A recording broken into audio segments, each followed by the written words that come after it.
आज जो मोर्चा काढण्यात आला तो पहिल्यांदा आम्ही पत्रकार हल्ल्यावर निषेध दर्शवण्यासाठी केला।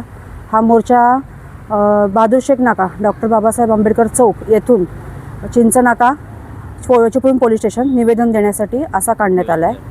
DYSP साहेबांना निवेदन दिलं आणि आमच्या मागण्या म्हणजे हा जो पत्रकार हल्ला घडला आहे सकाळी, त्याची वेळ सकाळी 12:15 ते 12:30 दरम्यान होती आणि बहादूर शेख नाका म्हणजे एक वर्दळीचं ठिकाण, 24 तास वर्दळ असलेलं जागा।